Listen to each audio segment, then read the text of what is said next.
I'm Dawn, and welcome to my channel, Advanced Life Coaching. My website is advancedlifecoaching.org, O-R-G. And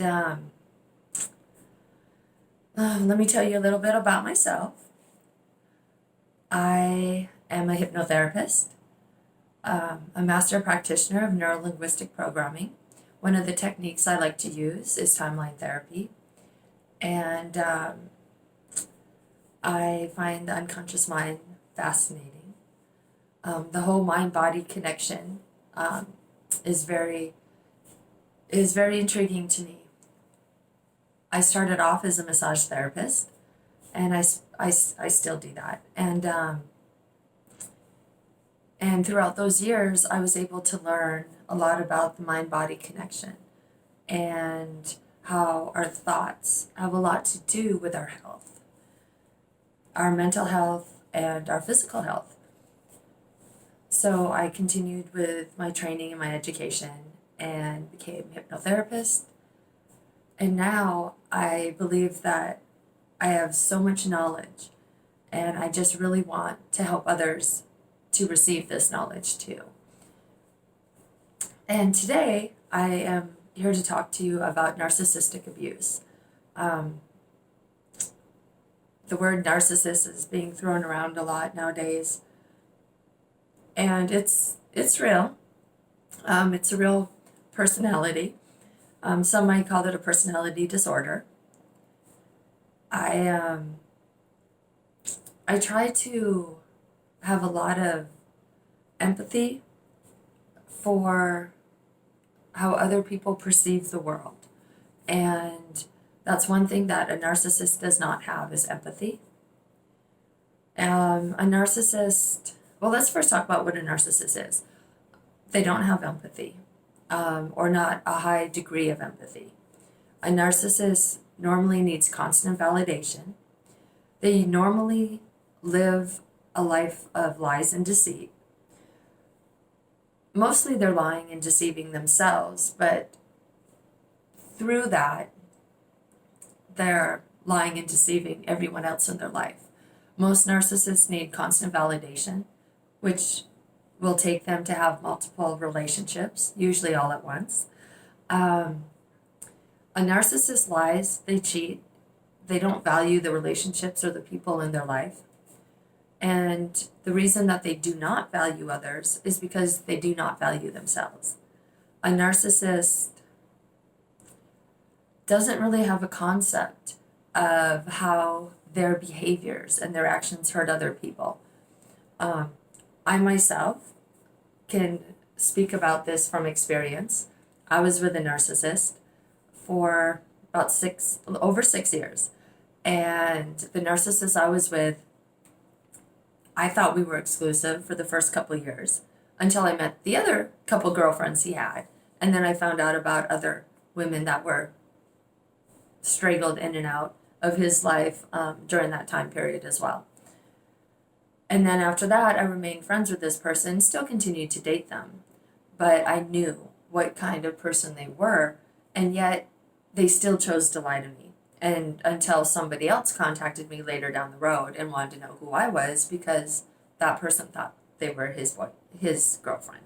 So, yeah, I mean, it's a lot of chaos in those kind of relationships. And you might ask yourself, like, why? Why would a person want to live like that? And, well, I mean, from the point of view where I come from working with the unconscious mind, it actually makes a lot of sense. They lie and they deceive others because they truly live in a state of fear. Now, maybe not at a conscious level, but at an unconscious level. They live in a state of fear. They don't like themselves. They don't trust themselves. They normally will call out their partners and say that they're untrustworthy, that their partner lies, all the things that they're doing, the lying, the cheating, the deceit. And even if they're not lying and cheating to other people, which most likely they are, But even when they're not, they're still lying and deceiving themselves. And since projection or perception is projection, the way that they perceive themselves is what they're going to project out into the world. So they perceive themselves as untrustworthy. So they're going to be calling the other people in their lives untrustworthy. I used to be told all the time that I wasn't trustworthy, but I knew I was.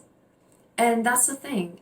They usually gravitate towards stronger people because a narcissist is extremely weak. They're very weak and they're a coward. And they may have jobs to compensate for that. So a narcissist may be in law enforcement, or they may be a CEO of a company. They might have power in their outside world because they feel so little power in their inside world within themselves. A narcissist could be on the SWAT team. I mean, they're not cowardly on the outside, but they don't know who they are on the inside. And because of that lack of sense to self, that's why they need all this constant validation from the outside world. And a narcissist, they lie about the lies they lied about, they deceive, they think there's nothing wrong with that behavior. When they get caught, deny. They will tell everyone around them, I didn't do this, that person's crazy. I didn't do this, that person did this and that. They will, or they'll just straight up say, I'm not listening to your crap, and ghost you and like go away. They will never take responsibility. And if they get straight ass caught, they'll just be like, oh well, I told you you weren't trustworthy. You know, why do you think I'd stay loyal to you? I told you you weren't what I wanted. You know, they just act like whatever they do is acceptable. And meanwhile, it leaves the victim. And yes, I will say the word victim because narcissistic abuse is real abuse. It is emotional abuse and it is mental abuse. Sometimes it becomes physical, and more often than not, it becomes verbal. And the reason I say it's emotional abuse first is because from the very first day they meet you, they're already in their like they might already have a girlfriend for 3 years and they're meeting you, telling you they're single, love bombing you, telling you how awesome you are, having you and taking you on dates, doing stuff. So from the very first day you meet, they're already being abusive because they're already lying. And so years go down the road, or months, or however long, and suddenly you feel like something's off. Or you might feel like something's off, but this person's so amazing. They got their shit together. They're successful in their career. They're all these charming things, which narcissists usually are. And yet something feels off. Well, if you're really intuitive, what you're picking up on is what feels off is the fact that they're not being real with themselves. They're not being true to themselves.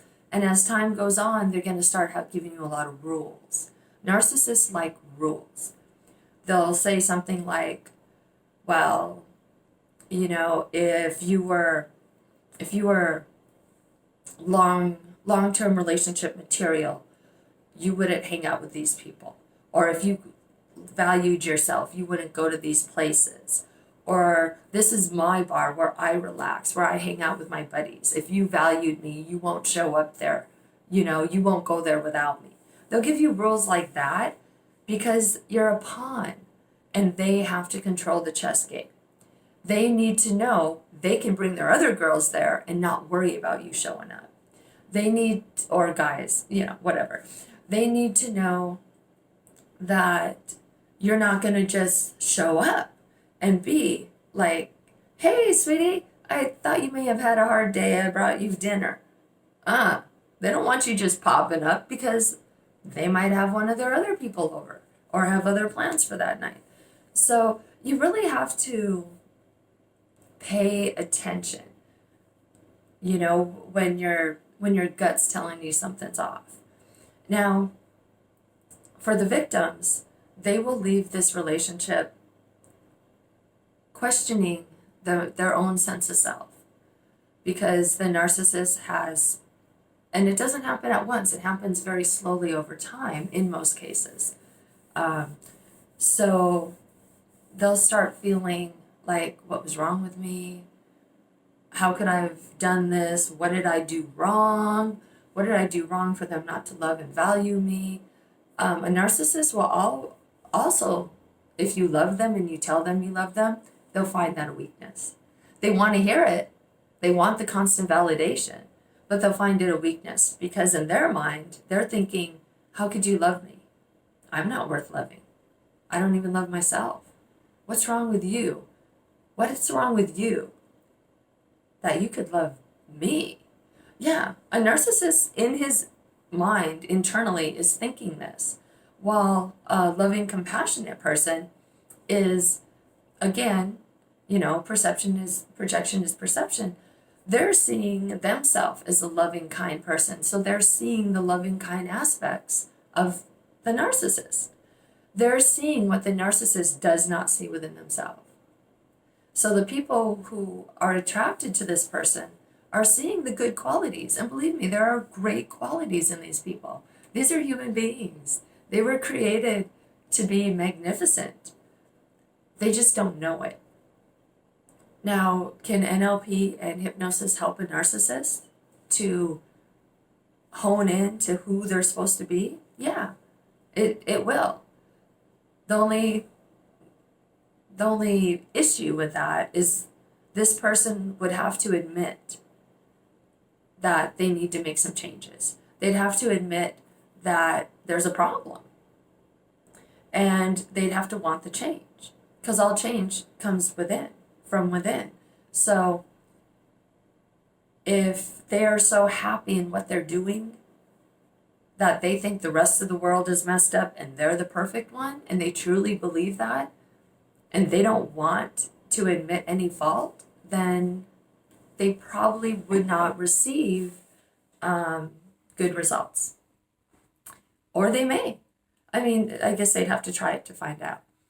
The victims definitely will receive a lot of benefit, because NLP and hypnosis will help them to get their self-worth back, to help them to get rid of all the negative thoughts and emotions and limiting decisions that the narcissist had got them believing and got them kind of living. When your spidey senses kind of go off and you start questioning your own value system, then a narcissist, that's your internal self fighting this situation that you're in. That's your internal self telling you, hey, something's not right. This person's not valuing you. This person's not loving you. This person's not giving you respecting your self-worth. And that's when you have to be a stronger person, and you have to say, you know what? I love myself too much to put up with this. I love you. And you may or may not even understand what's going on, but you have to be like, wait a minute. I love myself too much for this. And it's hard, a narcissist on an unconscious level really lives in a state of fear. They're afraid that other people will see who they really are and not like them. They'll see that they don't like themselves. Maybe they had trauma in their younger years, or they were abandoned or neglected.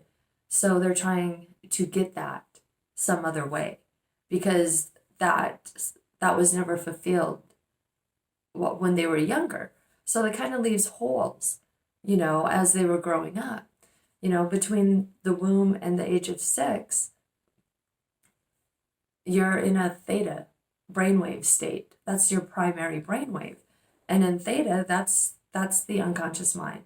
That's where all imagination takes place. That's where you don't have a concept of time or space. this is where the programming for the rest of your life gets solidified, is in those first 6 years.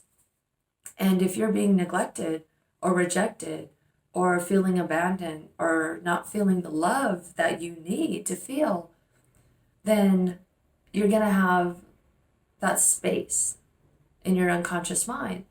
And you haven't learned the skills to fulfill that yourself.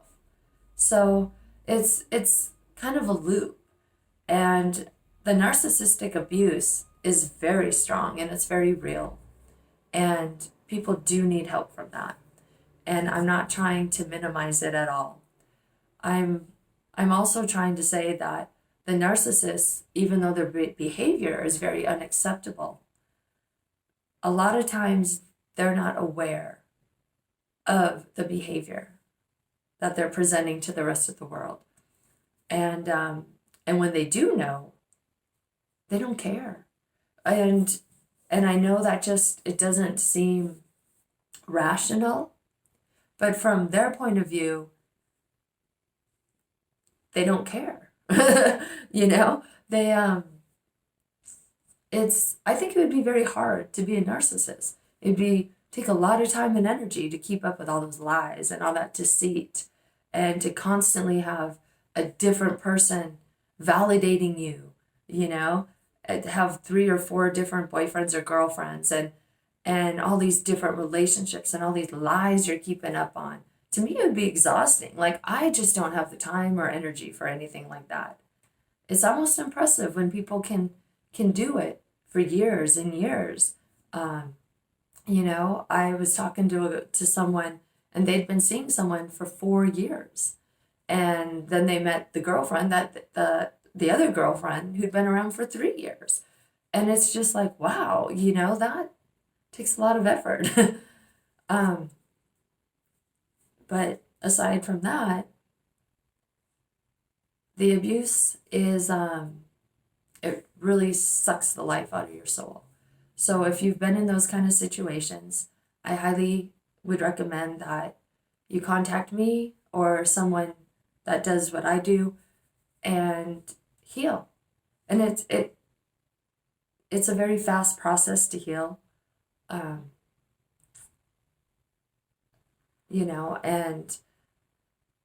I know that being lied to and being deceived and being in a position where you're questioning all your thoughts and you're questioning your own feelings, that's a horrible, horrible place to be. It really messes with your sense of self. And that's what the narcissist likes to do. It gives them power. It gives them control. If they can change who you are, then they feel like they're some kind of god or goddess, like they really feel like they have a lot of control. If they can control other people's lives, because they have no control whatsoever in their own. They might be able to control what time they get up in the morning or something like that. But when it comes to real inner strength, they just don't have it.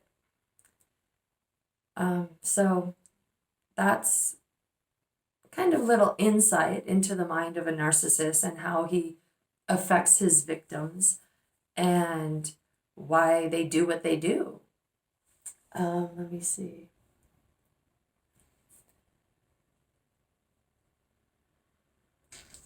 So anyway, I can't really think of anything else to add to this at this moment.